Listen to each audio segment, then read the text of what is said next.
Larangan berhala atau seni religius.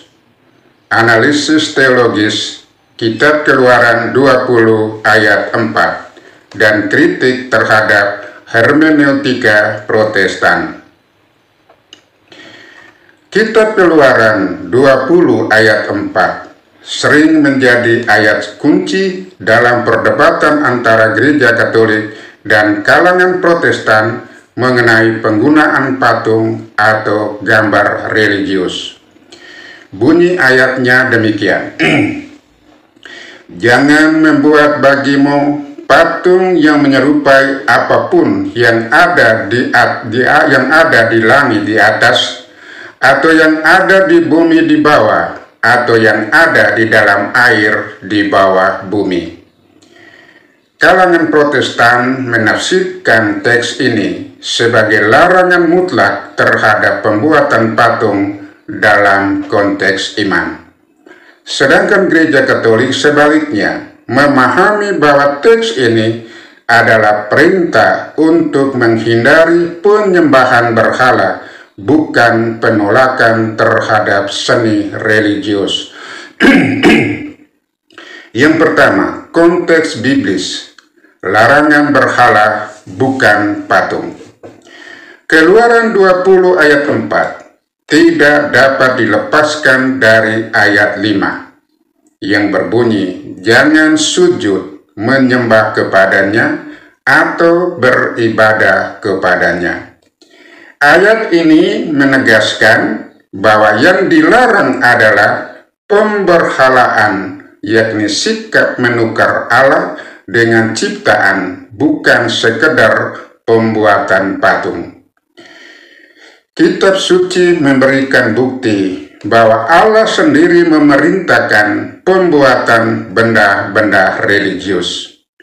1. Kerub emas di atas tabut perjanjian. Baca Keluaran 25 ayat 18 sampai ayat 22. Yang kedua, ular tembaga sebagai sarana penyembuhan. Baca Bilangan 21 ayat 8 sampai 9. Yang ketiga, ukiran kerub dan pohon kurma di bait Allah. Baca 1 Raja-Raja 6 ayat 29. Hal ini menunjukkan bahwa larangan absolut terhadap seni visual tidak konsisten dengan keseluruhan kitab suci. Yang kedua, tradisi gereja perdana, seni sebagai sarana iman. Umat Kristen sejak abad pertama menggunakan simbol visual iman seperti ikan, gembala bayi, dan salib dalam katakombe, yang semuanya itu berfungsi sebagai media kateketis atau media pengajaran iman dan devosi, bukan berhala. Konsili Nisia kedua tahun 787 menegaskan pembedaan antara latria. Yang pertama, latria atau penyembahan hanya ditujukan untuk Allah Tritunggal Maha Kudus. Jadi bagi orang Katolik tingkat paling tinggi yaitu latria, penyembahan hanya ditujukan kepada Allah Tritunggal Maha Kudus. Lalu yang kedua, dulia, itu penghormatan bagi para kudus. Yang ketiga, hiperdulia, penghormatan istimewa khususnya untuk Bunda Maria. Jadi tingkatnya adalah latria, penyembahan kepada Allah Tritunggal Maha Kudus, dulia, penghormatan bagi para kudus, dan hiperdulia, itu penghormatan istimewa khusus untuk Bunda Maria. Dengan demikian, penghormatan kepada patung atau ikon bukanlah penyembahan berhala, melainkan penghormatan yang diarahkan kepada pribadi yang digambarkan itu. Yang ketiga, perspektif teologis Katolik, inkarnasi sebagai dasar. Dasar teologis penggunaan seni religius terletak pada misteri inkarnasi, yaitu firman telah menjadi daging dan tinggal di antara kita. Baca Yohanes 1 ayat 14. Saya ulangi lagi pernyataan ini karena ini penting. Dasar teologis penggunaan seni religius terletak pada misteri inkarnasi, yaitu firman telah menjadi daging dan tinggal di antara kita. Yohanes 1 ayat 4. Allah yang tidak kelihatan menjadi kelihatan dalam pribadi Kristus, sehingga umat Kristen dapat menggambarkannya dalam rupa manusia. Menolak segala bentuk seni religius berarti mengabaikan konsekuensi iman akan inkarnasi. Jadi kalau menolak ikon, menolak patung, menolak gambar, berarti mengabaikan konsekuensi iman akan misteri inkarnasi. Katekismus Gereja Katolik menjelaskan demikian. Yang pertama, Katekismus Gereja Katolik nomor 2129 sampai 2130 menyatakan bahwa Perjanjian Lama melarang berhala, tetapi Allah mengizinkan representasi simbolis berupa patung atau gambar. Yang kedua, Katekismus Gereja Katolik nomor 2131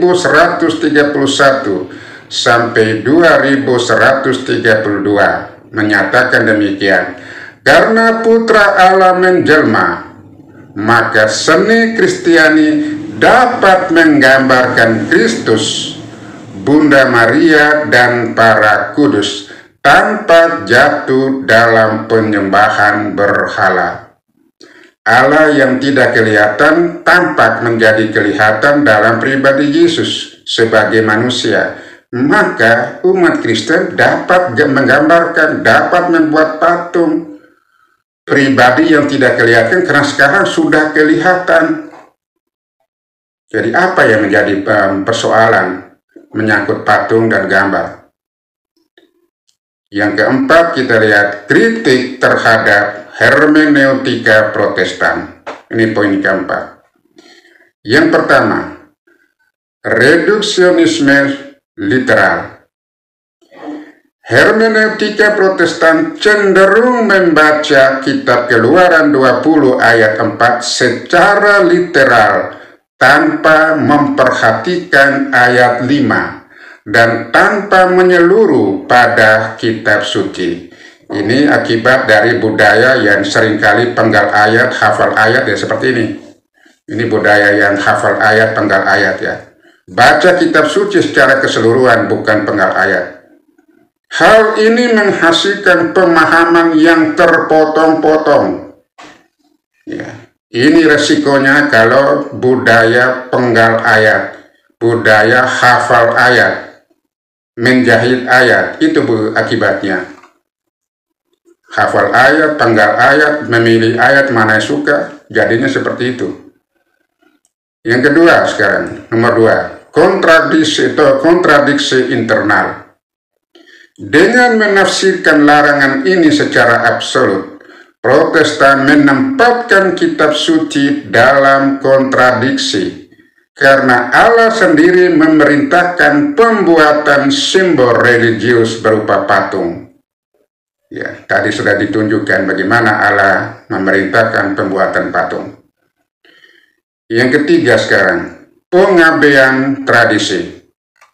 Prinsip sola scriptura menutup diri terhadap tradisi apostolik yang sejak awal menerima penggunaan simbol iman berupa patung dan gambar. 1500 tahun Gereja Katolik sudah menggunakan patung dan gambar. Lalu muncul abad ke-16, semua gambar-gambar ditolak. Menolak gambar orang kudus, gambar Yesus, itu berarti menolak peristiwa misteri inkarnasi. Allah yang tidak kelihatan sudah bisa dilihat, sudah ditampakkan dalam pribadi Yesus. Maka selayaknya digambar, dibuat patung, ya, menghadirkan pribadi yang kita hormati, kita imani. Sekarang yang keempat, pengabaian inkarnasi. Penolakan total terhadap seni religius, gagal memahami makna teologis inkarnasi, yaitu Allah yang kelihatan dalam pribadi Kristus. Saya ulangi lagi, poin ini penting. Penolakan total terhadap seni religius berupa patung dan gambar itu menunjukkan gagal memahami makna teologis inkarnasi, yaitu Allah yang tidak kelihatan sudah tampak, yang dapat dilihat dalam pribadi Yesus Kristus. Yesus Kristus yang menjadi manusia, pribadi Allah yang tidak kelihatan sudah bisa tampak atau kelihatan dalam pribadi Yesus Kristus. Sehingga itu dasarnya umat Kristiani dapat menggambar atau dapat membuat patung. Sekarang terakhir, kesimpulan. Kitab Keluaran 20 ayat 4 adalah larangan terhadap penyembahan berhala, bukan larangan seni religius. Saya ulangi lagi supaya orang Katolik paham. Kitab Keluaran 20 ayat 4 adalah larangan terhadap penyembahan berhala, bukan larangan seni religius. Gereja Katolik dengan dasar kitab suci, tradisi, dan magisterium memahami bahwa patung dan ikon berfungsi sebagai sarana devosi, berfungsi sebagai sarana pengajaran, dan pengingat akan Allah yang menjelma. Kritik Katolik terhadap hermeneutika Protestan menegaskan bahwa penafsiran literal tanpa konteks beresiko menimbulkan kontradiksi, mengabaikan tradisi gereja, dan mereduksi iman akan misteri inkarnasi. Semoga Tuhan memberkati kita semua. Amin.